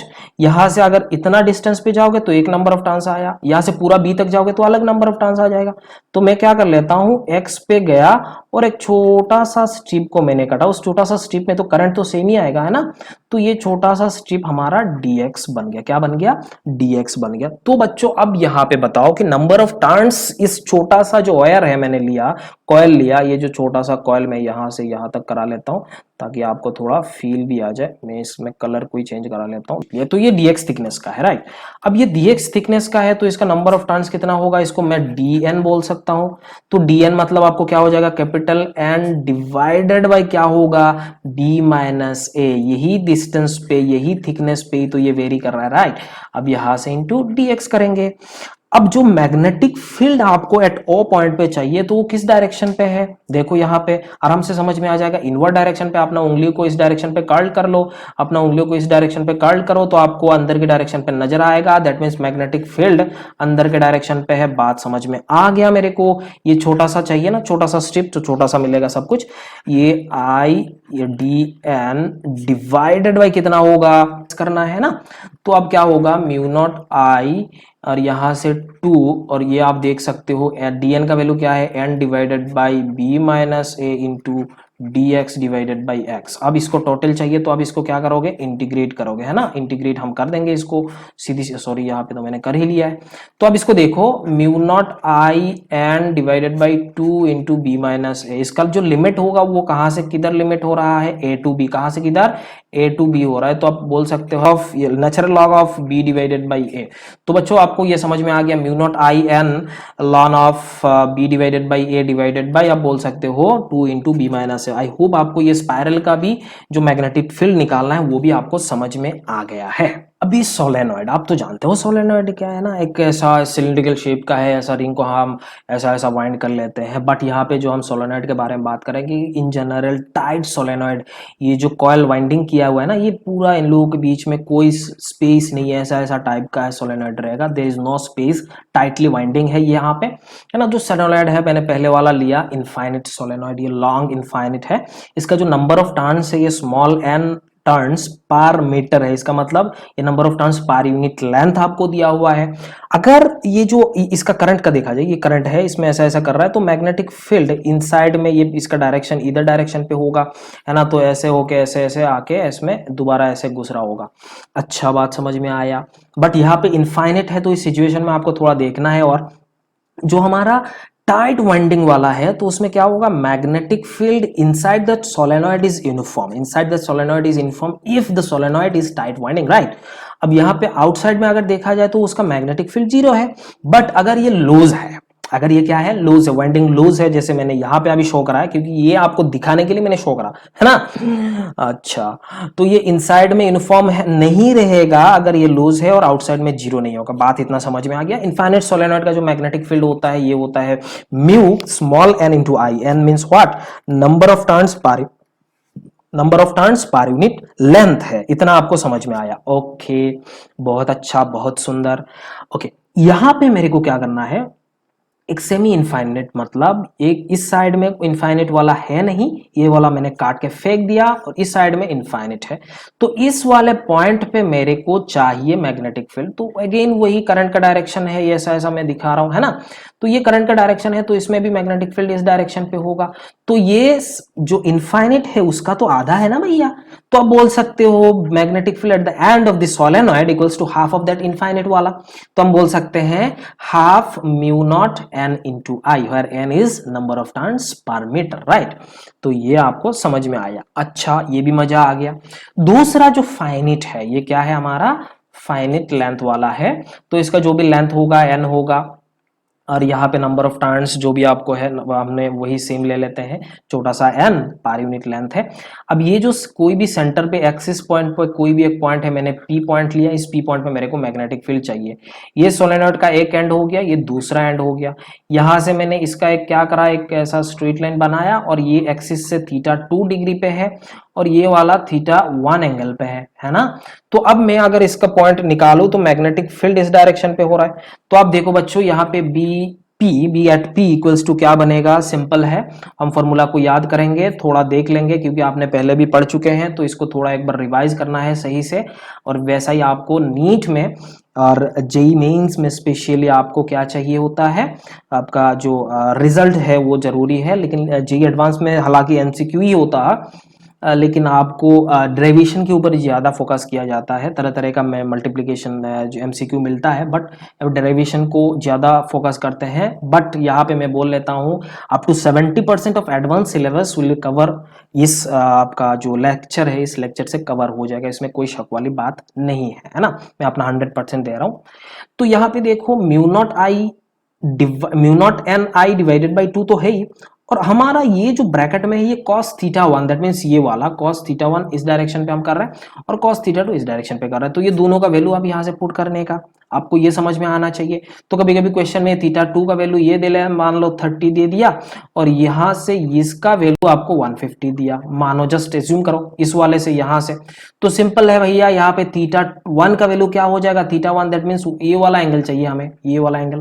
तो theta 1 that means 180 minus 150 that means ये भी 30 हो रहा है। तो उस हिसाब से आप इसको पुट करना है, राइट। तो आपने पुट करा, तो आपका जो भी है ये आप रिजल्ट पे थोड़ा फोकस करना है। बीवी का वैल्यू क्या होता है, mu not an i divided by 2 into cos theta 1 plus cos theta 2। Okay बच्चों, आगे देखते हैं क्या है। टॉरॉइड के बारे में भी हम थोड़ा पढ़ने का है। तो टॉरॉइड देखो, ये सोलेनॉइड है, एक छोटा सा सोलेनॉइड है, जिसका जो रेडियस है, इसका ये वाला रेडियस हमारा आर होता है, और यहाँ से इसका एक हमने क्या करा, उसको बैन करके एक सर्कुलर टाइप का बना दिया, टॉरॉइड बनाया। इसका जो रेडियस है वो आर है। यार ये जो कैपिटल आर है वो वेरी वेरी ग्रेटर देन ये वाला आर है। ये आर कौन सा है, कॉइल का जो भी आपने वाइंडिंग किया है उसका रेडियस है।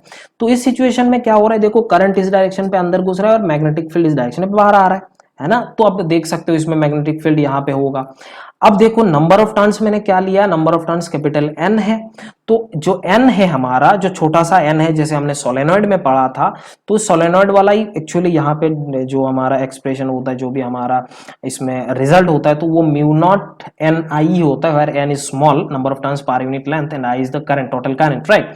अब यहां से स्मॉल एन का वैल्यू क्या होगा, कैपिटल एन मतलब total number of turns divided by per unit length आएगा। इसका जो आपका सर्कुलर कॉइल है उसका जो भी आपने टॉरॉइड बनाया उसका लेंथ क्या होगा, ऑब्वियसली इसका सर्कमफरेंस हो जाएगा।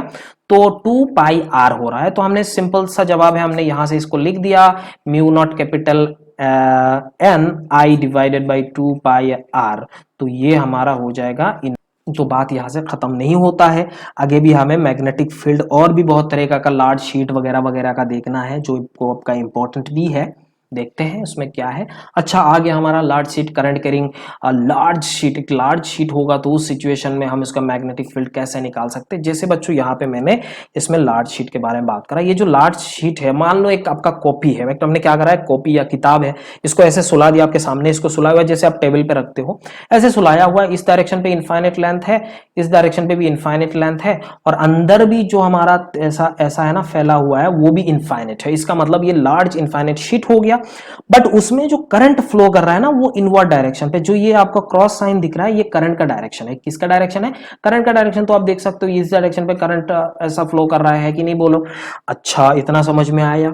अब यहां से जो करंट दिया हुआ है वो आपको दिया हुआ है आई एम्पियर पर मीटर, इसका मतलब लीनियर करंट डेंसिटी दिया हुआ है। ओके, मैंने अगर यहाँ पे बाहर इसमें ऊपर या फिर नीचे अगर कोई भी एक पॉइंट ले लूं तो देख सकते हो यहाँ पे मैं अगर एक ऐसा एक छोटा सा वायर ले लिया, तो छोटा सा वायर के डायरेक्शन पे आपका क्या हो रहा है? करंट का डायरेक्शन हो रहा है। छोटा सा वायर के डायरेक्शन पे करंट। अब ये जो मैंने डायरेक्शन बनाया, इसके डायरेक्शन पे अगर आपने अपना थंब को ऐसे पुट करा, राइट हैंड का थंब को पुट करा, तो आपको ऐसा उंगली को काट करके ऐसे दिखेगा। अपना उंगली है ये, किसका उंगली है? आपका उंगली है, मेरा नहीं है। अच्छा, तो इस डायरेक्शन में मैंने उंगली को ऐसा करा तो ये मेरा मैग्नेटिक फील्ड का डायरेक्शन आया ऊपर में। नीचे में देखा तो ये ऐसा होके जा रहा था, तो magnetic field below this sheet कितना होगा? लेफ्टवर्ड डायरेक्शन हो रहा है, और अबव द शीट क्या हो रहा है? राइटवर्ड डायरेक्शन पे हो रहा है। तो ये मैग्नेटिक फील्ड है। बट आपको ये भी मैं बता दूं, ये यूनिफॉर्म होता, क्या होता है? ये यूनिफॉर्म होता, किसी पे डिपेंड नहीं करता, राइट। तो ये हमारा हो गया यूनिफॉर्म मैग्नेटिक फील्ड। तो आपका जो भी वैल्यू आता है वो आता है V equals to, B equals to क्या होगा? Half mu not i, where i is the current density, linear current density. ये आपको याद रखना, ये सिर्फ करंट नहीं है, कितना है? करंट डेंसिटी है। बात समझ में आया कि नहीं, बोलो भाई। ओके, इतना समझ में आ गया। यहाँ पे नंबर ऑफ टर्न्स मत लगा देना कि कितना क्रॉस दिए वो नंबर ऑफ एन हो गया, ऐसा नहीं है, इसमें कॉइल नहीं है ना। तो ज्यादा दिमाग मत लगा देना हर जगह पे। चलो, ये दूसरा वाला हो रहा है हमारा। ये तो हमारा पतला सा छोटा सा 3 था, ये मोटी सी हो गया, मोटी हो गया है कि नहीं, बोलो। तो ये मोटी जो शीट है, उस मोटी शीट का जो हमारा थिकनेस है, this is small D, right. अब इसका जो सेंटर लाइन है आपको दिया हुआ है, इसमें भी वही करंट का डायरेक्शन अंदर के डायरेक्शन पे, बट यहाँ पे करंट डेंसिटी जो एरिया पे दिया हुआ है ना, करंट डेंसिटी देखो, जे दिया हुआ है ampere per metre square, that means area है, ये सर्फ एरिया पे है। अच्छा, ऊपर में देखा जाए तो वही सेम, नीचे में देखा जाए वही सेम डायरेक्शन होगा, इतना हमें समझ में आया। ऊपर के डायरेक्शन पे देखे वही सेम, देखो यहाँ पे क्या हो रहा है? हाफ, यहाँ पे क्या होगा? Half mu naught J into D, और डी इज द थिकनेस। यहाँ पे हमें क्या चाहिए? करंट डेंसिटी चाहिए ना। यहाँ पे देखो मैंने क्या लिखा था? Linear current density. वही लीनियर करंट डेंसिटी का वैल्यू अगर निकालना है तो एरिया के साथ अगर आप थिकनेस को मल्टीप्लाई कर दोगे तो बच्चों आपको मिल जाएगा ये वाला। इतना समझ में आया? बहुत अच्छा। अगर बाहर देखा, इसको हम एम्पियर सर्किट लॉ से भी कर सकते हो, इंटीग्रेशन मेथड से कर सकते हो, बट हम डेरिवेशन में नहीं जा रहे हैं। अगर आपको कोई कंफ्यूजन आ रहा है तो कोई भी किताब उठा के आप देख सकते हो, इसमें कोई शक वाली बात नहीं है, आपको समझ में आ जाएगा। मैं जैसे बता रहा हूं वही चीज है। ओके, ये हमारा सेंटर था, राइट। अब अगर अंदर पे, उस मोटी शीट के अंदर पे, इस पॉइंट पे, इस लिनियर जो लाइन एक्सिस है उसके नीचे और ऊपर, ऊपर में वही सेम डायरेक्शन है, नीचे पे वही सेम डायरेक्शन है। जो मैग्नेटिक फील्ड है उसका वैल्यू कितना होगा? Mu naught J into are. ये आपको थोड़ा याद रखना है, mu naught J into R. Result पे ज्यादा फोकस करना है क्योंकि आपको एग्जाम में रिजल्ट ही काम आता है, क्योंकि एमसीक्यू पूछा जा रहा है यहाँ पे। तो म्यू, जो भी आपका magnetic field inside this the मोटी sheet, that is equals to कितना होगा? Mu naught J into R. I hope आपको इतना भी समझ में आ गया। ये दोनों आपको याद रखना है। पतली में क्या होगा? हाफ म्यू नॉट आई, और यहाँ पे इसमें देखा जाए बाहर में क्या होगा? Half mu naught J into D, और अंदर में क्या होगा? Mu naught J into R. बस वही खत्म हो गया हमारा सब कुछ। ओके, आगे देखते हैं। तो देखो बच्चों, यहाँ पे एम्पियर्स लॉ, ये एम्पियर्स लॉ आपने इलेक्ट्रिक फील्ड में जो पढ़ा था ना, गॉस लॉ, ये गॉस लॉ जैसा ही है। ये सिमेट्रिकल करंट डिस्ट्रीब्यूशन के ऊपर हमें जो भी लॉ दिया गया सिमेट्रिकल करंट डिस्ट्रीब्यूशन के ऊपर है, इसमें वैलिड है। उसमें ही जब सिमेट्रिकल करंट डिस्ट्रीब्यूशन होता है तो उस सिचुएशन में हम इसको करते हैं। जो सिमेट्रिक नहीं है उसमें हम नहीं कर सकते, क्योंकि उसका रिजल्ट जो है वो सही से आपको नहीं देगा। बात हो गया। दूसरा बात है, ये हमारा क्या है? For close path according to that Ampere's. तो उन्होंने, एम्पियर ने बताया अपने लॉ पे, इसमें ज्यादा दिमाग लगाने का कोई जरूरत नहीं है, क्योंकि लॉ है, लॉ को आपको याद रखना होता है, लॉ को आपको याद रखना होता है। डेरिवेशन पे अब ऐसे हम नहीं जा रहे। तो line integral of magnetic field dot DL, DL is the जो भी डिस्टेंस होता है, वो छोटा सा स्ट्रिप है, छोटा सा लेंथ है ना, एलिमेंटल है। तो अब ये एलिमेंटल का है, उसका जो वैल्यू होगा म्यू नॉट इनटू आपका होगा total current enclose that closed path. Enclose that close path है ना, वो क्लोज पाथ के क्रॉस उस क्लोज पाथ के अंदर कितना करंट पास हो रहा है, इसमें आपको निकालना है। जैसे मैंने यहाँ पे आपको एक चीज बोल लेता हूँ, मानो ये करंट का डायरेक्शन है, ये दूसरा करंट का डायरेक्शन है, ये तीसरा करंट का डायरेक्शन है, और मैंने एनक्लोज ऐसा पाथ लिया, कोई भी रैंडम शेप आप ले सकते हो but that should be close, right. तो इसको मैंने एम ले लिया। जैसे ये मेरा करंट I1 है, ये मेरा करंट I2 है, ये मेरा करंट I3 है, तो आपको क्या लिखना है, magnetic field B into DL, ये वैल्यू हो गया, दैट इज आप बोल सकते हो इसको मैग्नेटिक फ्लक्स भी आप बोल सकते हो। ओके, तो म्यू नॉट इंटू एनक्लोज, जो भी आप इसमें अब और एक ले लेता हूं यहाँ पे I4, तो एनक्लोज मतलब इस क्लोज पाथ में हो रहा है, तो आपने इसको इंटीग्रेट करा इस क्लोज पाथ का, तो इसमें क्या हो रहा है, करंट जो भी ऑपोजिट अपवर्ड डायरेक्शन पे जा रहा है, उस अपवर्ड डायरेक्शन को अगर मैं पॉजिटिव ले लेता हूं तो इसका जो पाथ का डायरेक्शन है ये मैं ले लेता हूं, ये वाला, क्योंकि डीएल का डायरेक्शन में ये ले लेता हूं। अब मैग्नेटिक फील्ड का भी डायरेक्शन ये है, डीएल का भी डायरेक्शन ये है, तो इसको सिंप्लिसिटी के लिए हम क्या कर लेते हैं, दोनों का डायरेक्शन बराबर ही ले लेते हैं। फिलहाल आप कुछ भी ले सकते हो, इसमें कोई शक वाली बात नहीं है, लेकिन उसको सिंप्लिसिटी के लिए हम क्या कर लेते हैं, सेम डायरेक्शन पे ले लेते हैं, ताकि हमारा जो इसमें डॉट प्रोडक्ट है ना cos 0 मैक्सिमम आ जाए। बात समझ में आ रहा है?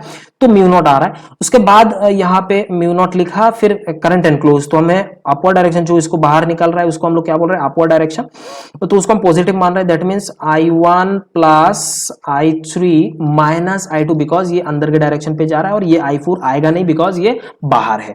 तो ये आपका एम्पियर्स लॉ आपको थोड़ा बहुत समझ में आ गया मेरे ख्याल से। कभी कभी ऐसा क्वेश्चन भी आपको पूछता है, एक बार आपको इसमें नीट में पूछ लिया था ऐसा टाइप का क्वेश्चन, बहुत पहले का बात कर रहा हूँ, है ना, ऐसा टाइप का क्वेश्चन इवन आपका बोर्ड में भी पूछा गया है, आपको पता है। जैसे सबसे सिंपल एक एप्लीकेशन है, बहुत ही ज्यादा सिंपल एप्लीकेशन है जिसको हम करते हैं, जैसे मैंने ये बायट-सावर्ट लॉ वाले में भी करा था, application of Biot Savart law as well as ये एम्पियर सेकेंड लॉ, बट ये इनफाइनिट वायर के लिए हम इसको फाइनिट वायर में नहीं कर सकते, बिकॉज फाइनिट वायर में हमारा सिमेट्रिक करंट डिस्ट्रीब्यूशन नहीं है, क्योंकि एक मानो कि एक फाइनिट वायर आपने ले लिया ये वाला, इसका यहाँ पे मैग्नेटिक फील्ड कुछ होगा, यहाँ पे कुछ होगा, या फिर यहाँ पे कुछ होगा, अलग अलग होगा। बट अगर ये इनफाइनाइट हो जाता है तो यहाँ पे देखो, इस पॉइंट पे देखो, सॉरी इस पॉइंट पे देखो, इस पॉइंट पे देखो, तो बराबर होता है इस पूरा लाइन पे, अक्रॉस दिस लाइन, है ना। तो मैंने इस पॉइंट पे लिखने का कोशिश करा, दैट पॉइंट पी, इसको इंटीग्रेट करना है, लाइन इंटीग्रल जो हमारा पाथ है ये, इसका डायरेक्शन ये है, और इसका वैल्यू डीएल है, इसका करंट का डायरेक्शन ये है, करंट को हम पॉजिटिव मान रहे हैं तो इसका डायरेक्शन ये हुआ। अब यहाँ से इस आई के कारण मैग्नेटिक फील्ड का भी डायरेक्शन ऐसे सर्कुलेट कर रहा है, अगर आप थंब रूल लगा दोगे, है ना, तो इसके डीएल का डायरेक्शन मैंने ये पकड़ा, बी का भी डायरेक्शन मैंने ये पकड़ा, angle between this B and DL is 0, that means dot product करेंगे तो यहाँ पे क्या होगा, cos 0, that is maximum value. अब यहाँ से ये वाला, इसका बी तो कांस्टेंट है, यहाँ पे यूनिफॉर्म है तो हमने बाहर कर दिया, इंटीग्रेट करा डीएल को, आपको मिला वही circumference of this path, close path, यहाँ पे सर्कुलर टाइप का मैंने लिया, तो इसका जो भी है mu not into I, I is the enclosed current जो भी हमारा इधर दिया हुआ है, तो दैट मींस ये वाला वैल्यू सेम रिजल्ट आ रहा है, Biot Savart law as well as Ampere second law, है ना, तो यहाँ से ये भी आ गया। तो एक इंपॉर्टेंट और भी हमें कभी कभी सिलिंड्रिकल का लेना पड़ता है, ये सिंपल है इसलिए आपको थोड़ा समझाने के लिए मैंने ले लिया। अगर मैं सिलिंड्रिकल वायर लेता है ना, सिलिंड्रिकल वायर दो टाइप का होता है, एक होता है आपका सॉलिड और दूसरा होता है हॉलो। जैसे हम दोनों को ही लेते हैं, सिलिंड्रिकल वायर या फिर आप बोल सकते हो सिलिंड्रिकल केबल भी बोल सकते हो।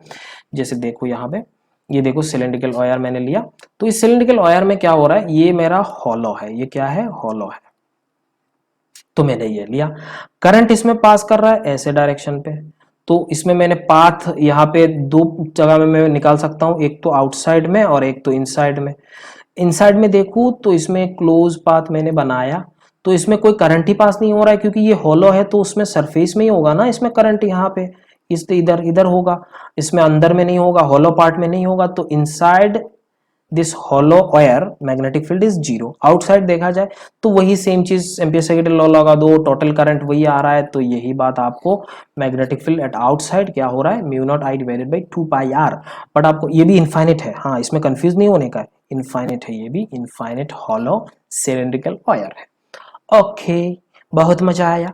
तो ये बी का वैल्यू है, ये आर का वैल्यू है, दिस इज बी। अगर उसका ग्राफ देखा जाए तो देखो 0 टू उस रेडियस ऑफ द सिलेंडर, इसमें क्या हो रहा है, आपका जो भी वैल्यू आ रहा है 0 आ रहा है। अब उस आर पे, कैपिटल आर पे जब गया, ये क्या हो गया, ऐसे हुआ, मतलब ये हाइपरबोलिक हो गया। किसका हो गया, रेक्टेंगुलर हाइपरबोलिक, या बोल सकते हो B is inversely proportional to that छोटा आर, तो इसका ग्राफ ये हो गया। मिनिमम पॉइंट में क्या होगा, mu not I divided by 2 pi R, ये आपको समझ में आया। ओके, अच्छी बात है। दूसरा देखते हैं, ये 15 वाला हमारा हो गया आगे। ये सॉलिड वाला है, अभी क्या है सॉलिड, इसमें भी इनफाइनिट है, इसमें भी इनफाइनिट है। तो इसमें करंट पास कर रहा है, सॉलिड मतलब पूरा फैलते हुए जा रहा है। तो इसमें बाहर में देखा जाए तो वही सेम आपको नजर आएगा, वही जो अभी यहाँ पे बोला था वही सेम चीज आएगा, जो भी magnetic field at outside equals to mu not I divided by 2 pi into are, ये हो रहा है ना। अब दूसरा यहाँ पे अगर मैं इनसाइड का देखूँ, इसमें क्या देखूँ मैं इनसाइड का देखूँ, तो इनसाइड में क्या होगा, ये इस वाले रीजन पे इस सिलेंड्रिकल पार्ट में करंट कितना फ्लो हो रहा है। तो इसमें टोटल आप देख सकते हो, इसमें करंट डेंसिटी पहले निकालना है। करंट डेंसिटी मतलब I divided by pi R square, तो ये मेरा पाई आर स्क्वायर आया, तो मैंने इसका पाई आर स्क्वायर करा, मल्टीप्लाइड बाई जो ये एरिया है, ये एरिया को अगर मल्टीप्लाई कर दूं वो कितना है पाई इंटू छोटा आर। तो मैंने यही मेरा जो भी करंट है, करंट एनक्लोज मैंने ये निकाला। अब इनसाइड में जो भी वैल्यू आ रहा है तो यहाँ से ये आपको वैल्यू निकाल लेने का है, ये वैल्यू है। या फिर आप इसमें आप इसमें जो भी एम्पियर्स लॉ लगा के भी कर सकते हो, वही रिजल्ट आपको मिलने वाला है। तो बच्चों आप एक चीज तो देख लो, यहाँ पे एक चीज तो देखना है। तो अगर इनसाइड में देखा जाए तो हमारा मैग्नेटिक फील्ड जो है हमारा ये लीनियर है। देखो मैग्नेटिक फील्ड लीनियर है, क्यों, क्योंकि ये आर पे डिपेंड कर रहा है। मैं दूसरा पेन ले लेता हूं, ये आर पे, सॉरी बच्चों देखो ये इनवर्सली प्रोपोर्शनल टू है बाहर पे, और अंदर पे क्या हो रहा है डायरेक्टली प्रोपोर्शनल। तो एक स्ट्रेट लाइन आया और बाहर क्या हुआ रेक्टेंगुलर हाइपरबोलिक। बट यहाँ पे मैक्सिमम पॉइंट एक आएगा, तो maximum point equals to mu not I divided by 2 pi R, that is R is the radius of the cylinder, right. तो ये आपको आया। तो ये दोनों ग्राफ को भी आपको समझ में आना चाहिए, और ग्राफ आपको थोड़ा ध्यान से रखना है, क्योंकि ग्राफ से भी कभी कभी क्वेश्चन पूछ लिया करता है। ओके जैसे और एक पार्ट है, अब ऐसा बोल सकते हो magnetic field due to revolving charge. इस रिवॉल्विंग चार्ज के ऊपर भी आपको कभी कभी क्वेश्चन पूछता है। नीट में आपको ऐसा ही टाइप का ही पूछता है, सिंपल वाला मैं बताता हूं। Magnetic field due to revolving charge, एक रिवॉल्विंग चार्ज है, जैसे देख सकते हो ये मेरा एक पॉजिटिव चार्ज है क्यू है, तो इसका वेलोसिटी ऐसा है, ये ऐसे सर्कुलेट कर रहा है विथ ओमेगा आप बोल सकते हो, इसमें कोई शक वाली बात नहीं है। अब इस सेंटर पे कितना होगा मैग्नेटिक फील्ड, सिंपल है, देखो इसका डायरेक्शन इस डायरेक्शन पे हो रहा है, तो चार्ज ऐसे डायरेक्शन पे कर रहा है, तो हम यहां से अगर इक्विवेलेंट करंट निकाल लें, that is equivalent current due to revolving charge, हम ऐसा निकाल सकते हैं। इसका करंट क्या होगा, आई इक्वल्स टू क्या होगा, charge multiplied by revolving frequency. यहां से हम बोल सकते हैं charge multiplied by frequency, that is I होता है। Charge Q by T, 1/t means what, frequency. बात समझ में आ गया। तो क्यू है रिवॉल्विंग फ्रीक्वेंसी, यही होता है।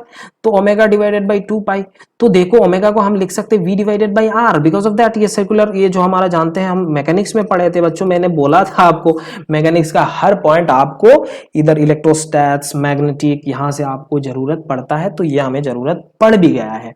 तो हम इसमें लिख सकते हैं Q V divided by 2r, ये मैंने लिख दिया, दिट इज आपको ये इक्विवेलेंट करंट आया। तो करंट का डायरेक्शन हमने अगर ये पकड़ा, तो हमारा जो मैग्नेटिक फील्ड है उसका डायरेक्शन क्या होगा, अंदर के डायरेक्शन पे होगा, तो मैंने यहाँ पे लिख के रखा है। तो at point O magnetic field क्या होगा, mu not I divided by 2r। ये तो हमारा एक सर्कुलर कॉइल का सेंटर ये होता है ना।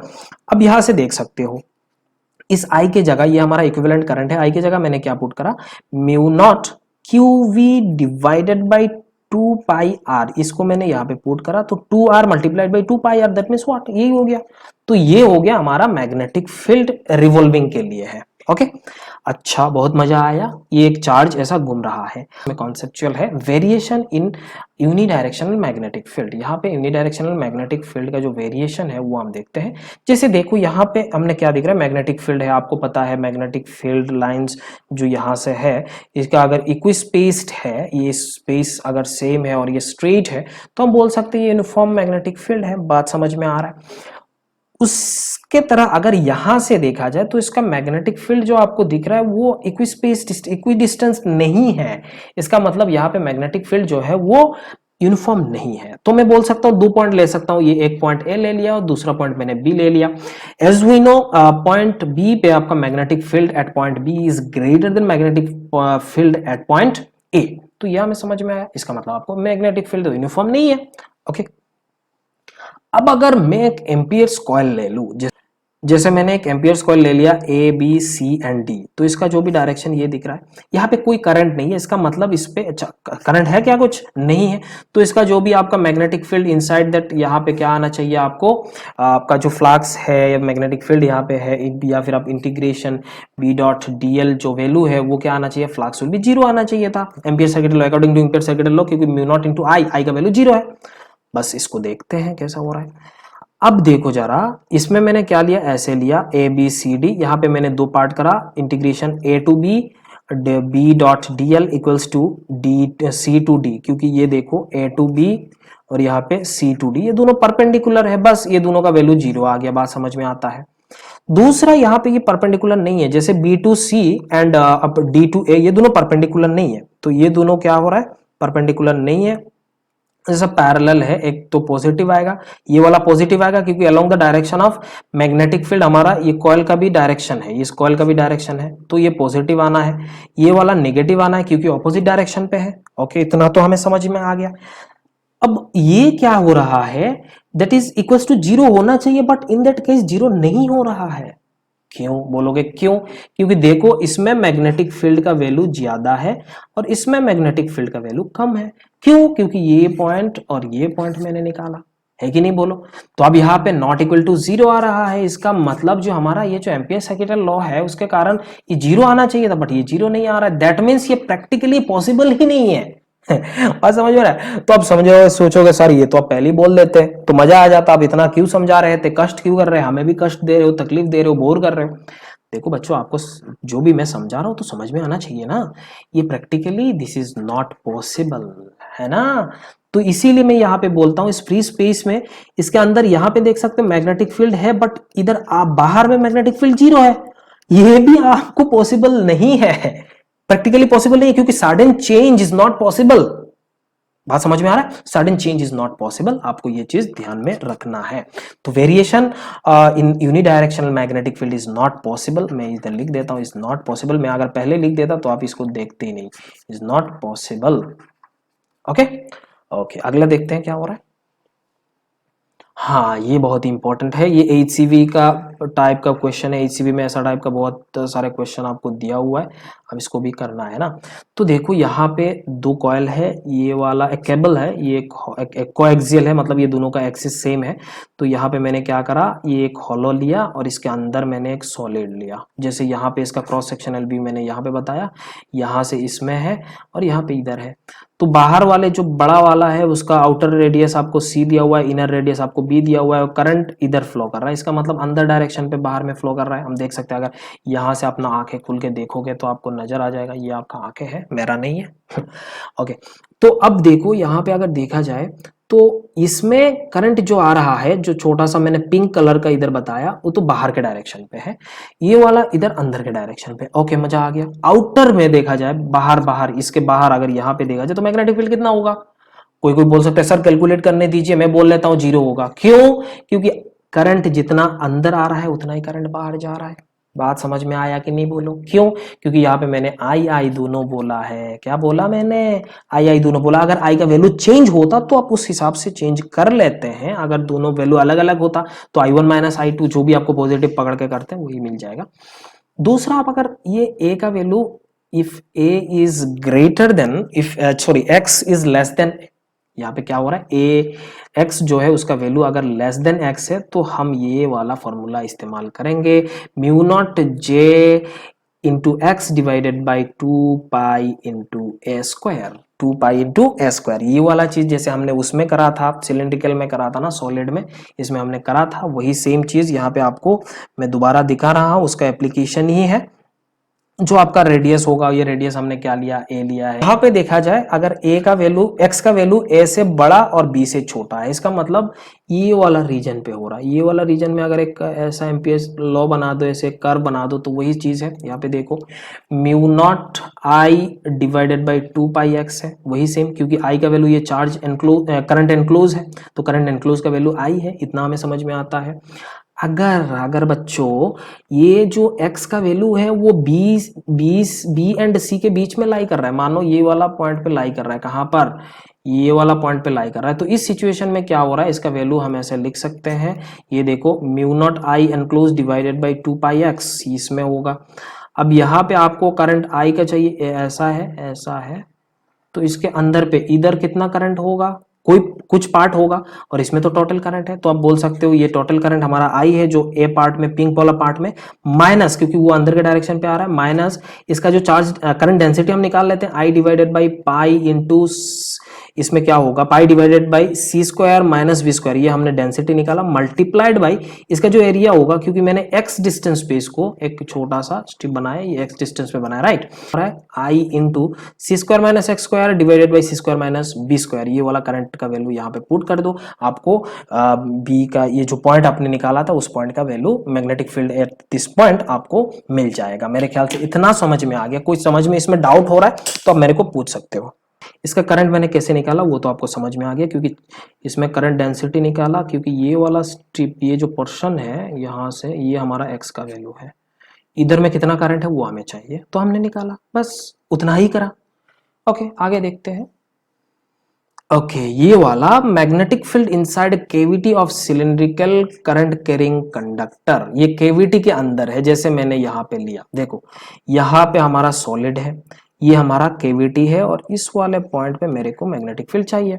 तो इसका जो सेंटर है, ये इस सेंटर से ये मैं ले लेता हूँ y डिस्टेंस, और इसके सेंटर से इसका पॉइंट जो है उसका मैं x ले लेता हूँ।